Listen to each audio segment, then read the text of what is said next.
have returned. As you can see, my friends, we have now purchased a home, Danny. It is good to be back. One of the things they don't tell you about being a homeowner and also moving is that it's a lot of work. So if you're ever planning on moving or buying something, don't do it. But I know you didn't come here to hear me talk about that. So let's jump right into the video and let's begin with Dying Light 2 first. Dying Light 2 is now starting to gear up for huge content expansions and also some major updates.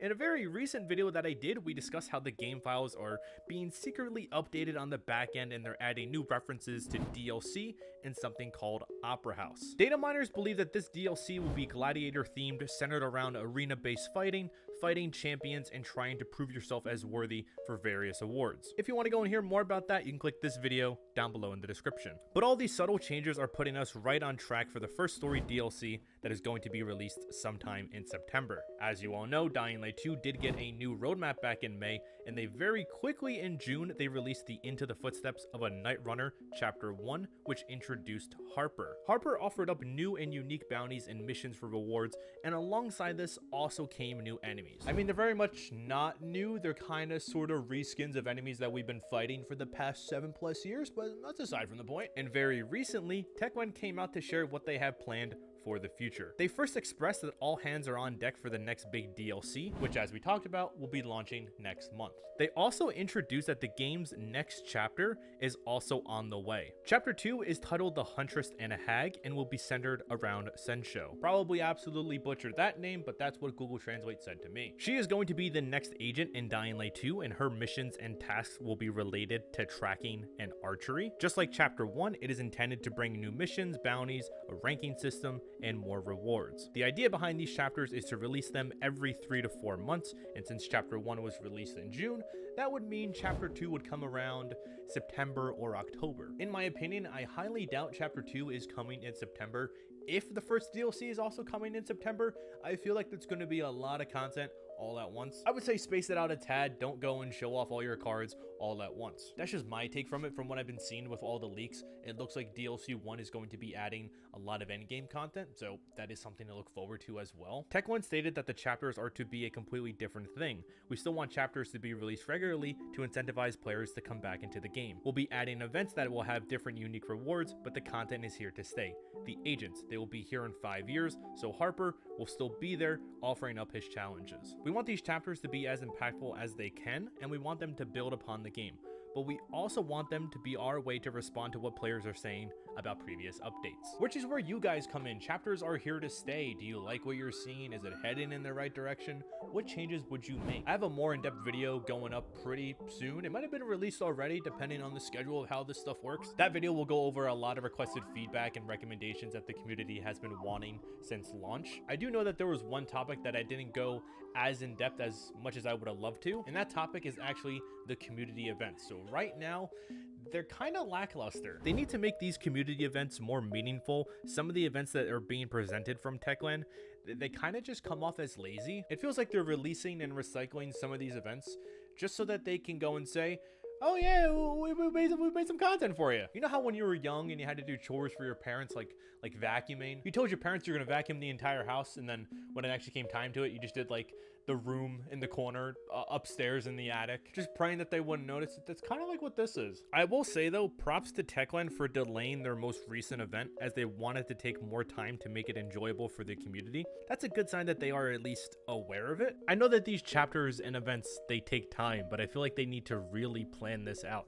The next chapter is centered around tracking and archery. This is in a game where you still can't pick up your arrows yet from your bow, a function that is present in most open world games nowadays. When it comes to the new agent, I'm hoping that it's different and unique to Harper.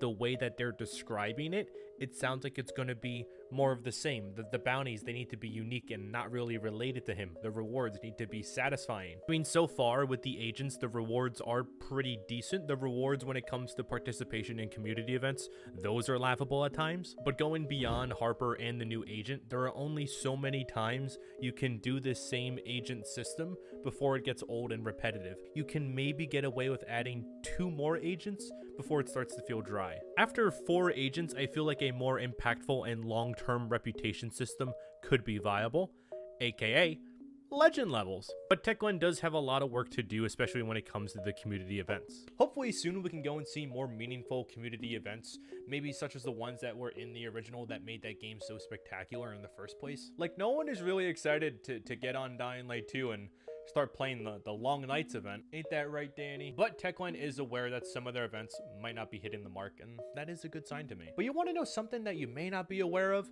Dead Island 2, baby. That's right, you saw the second half of the title. It's coming, and this time, it's not a Goat Simulator trailer. Dead Island 2 is being planned to have a re-reveal in 2020, specifically at the end of the year.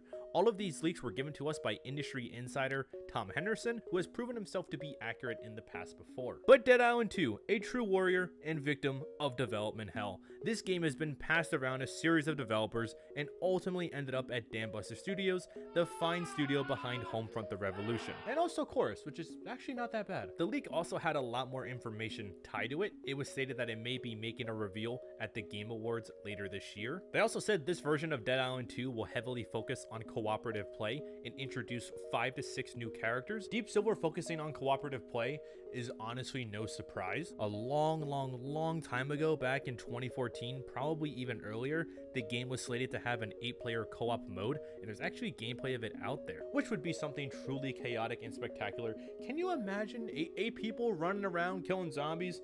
Rarely do you ever see 8-player co-op games nowadays, let alone one that looks so goofy and frustrating like this. The source also claimed that they got hands-on gameplay with it, and it's probably one of their most anticipated games after playing it. Furthermore, they backed up the claim from a couple months ago that the game is taking place in Hollywood and San Francisco. All of this information and news is lining up with an earlier leak from Henderson earlier in the year. He claimed that the introduction and prologue section of Dead Island 2 begins with you crashing a plane into Hollywood. You wake up, you gotta figure out what to do, you go ahead, you start surviving. Lastly, it was also mentioned that Dead Island 2 is expected to release by March 31st, 2023. During a financials earning calls, the company implied that Dead Island 2 would be released by then.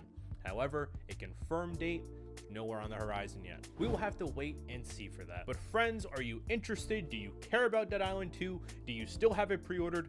I still have it pre-ordered. I completely forgot about this. Honestly, another co-op zombie game like this could really bring some competition to Techland, which might be the kick that they need right now. I know nowadays many of you compare Dead Island and Dying Light 2 apples to oranges, but the thing is, they all stem from the same tree. I think some of the biggest differences between the two is that Dead Island never really took itself too seriously, aside from that reveal trailer from so long ago. When it comes in regards to 2 with the trailers of what we have seen, it may be as goofy as we remember. Granted, Techland is no longer tied to the project.